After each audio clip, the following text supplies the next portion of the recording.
Good morning family of God. आज के morning devotion में एक बार फिर से आपका स्वागत है। आज का वचन पाया जाता है भजन संहिता 92 उसका 12 पद। यहाँ पे लिखा, धर्मी जन खजूर के समान फूलेंगे फलेंगे, लबानोन के देवदार के समान बढ़ते रहेंगे।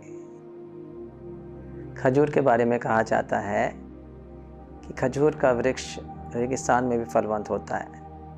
जिस जगह पर कोई भी फसल नहीं होती, कोई पेड़ जिंदा नहीं रहता, क्योंकि पानी नहीं है, सब सूखा है, रेगिस्तान है, फिर भी खजूर का वृक्ष वहाँ पर भी फलवंत होता है, बढ़ता है, मरता नहीं है। धर्मी जन ऐसे ही हैं, खजूर के साथ जहाँ सब कुछ लोग हार जाते हैं, कोई फसल नहीं है, सब कुछ सूखा पड़ा हुआ, वहाँ पे भी धर्मी जन फलवंत होंगे।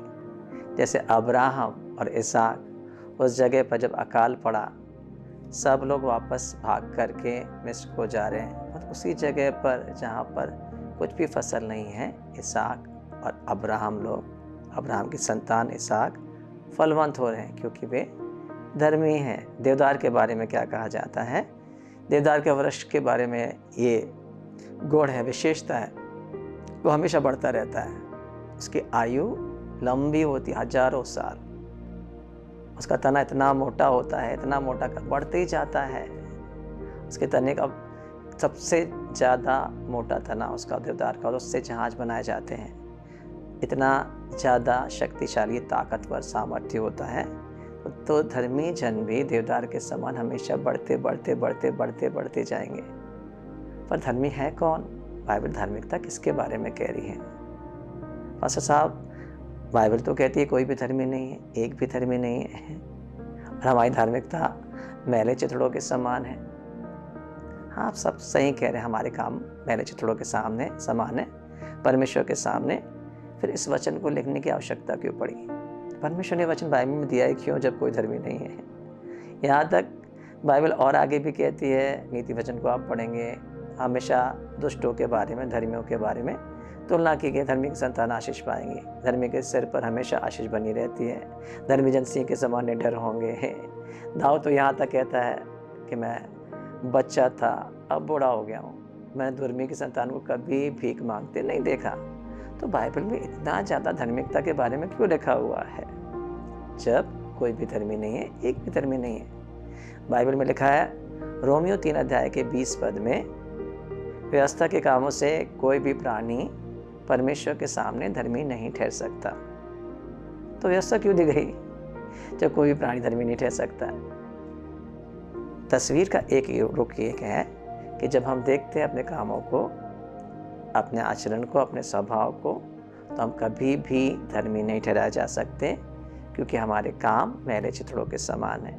और तो इसी आगे जब हम पढ़ते हैं, रोमियो 3 अध्याय की 24 पद में ऐसा लिखा है, परंतु उसके अनुग्रह से, उस छुटकारे के द्वारा जो यीशु मसीह में है, सेत में धर्मी ठहराए जाते हैं, मुफ्त में धर्मी ठहराए जाते हैं। परमेश्वर यीशु मसीह के लहू पर विश्वास करने के द्वारा हमें परमेश्वर धर्मी ठहराता है। और जब परमेश्वर हमें धर्मी ठहराता है, तो हमें दोषी कौन ठहरा सकता है? यीशु मसीह के लहू पर विश्वास करने के द्वारा आप और मैं धर्मी ठहराए जा चुके हैं। इसलिए धर्मियों के ऊपर जितने भी आशीष हैं, उन सब पर आपका अधिकार है। आप खजूर के समान फूलेंगे, आप लबानोन के देवदार के समान बढ़ते रहेंगे। आपको पता है, इब्राहिम ने विश्वास किया, उसका विश्वास धार्मिकता गिना गया। इब्राहिम भी व्यवस्था के कामों के अनुसार धर्मी नहीं ठहराया गया। अब्राहम ने अपनी बहन से विवाह कर लिया।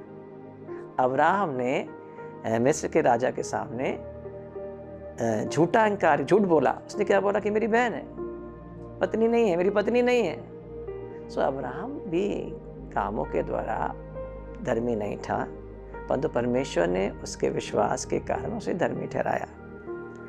बाइबल कहती है 2 कुरिन्थियों के 5 अध्याय के 21 पद में, जो पाप से अज्ञात था, उसी को परमेश्वर ने हमारे लिए पाप ठहरा दिया, कि हम यीशु मसीह में परमेश्वर की धार्मिकता बन जाए। कैसे धार्मिकता बन जाए?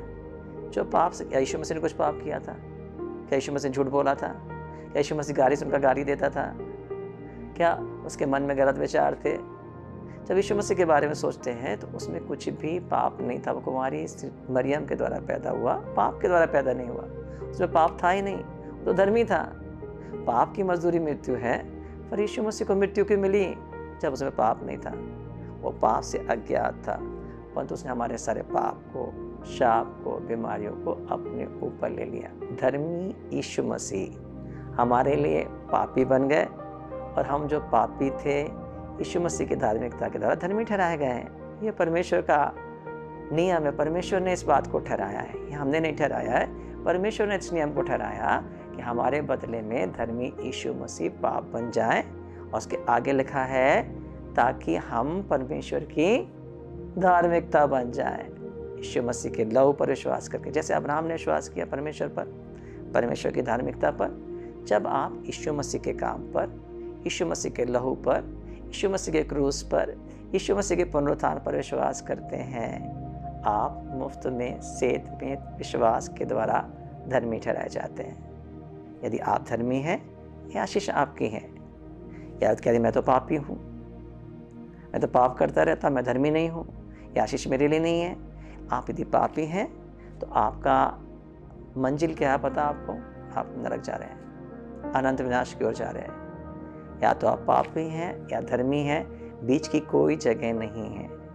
आप नहीं कह सकते मैं पाप का धीरे धीरे मेरे काम सुधरते जा रहे हैं, यीशु मसीह के आने तक मैं धर्मी हो जाऊंगा। नो,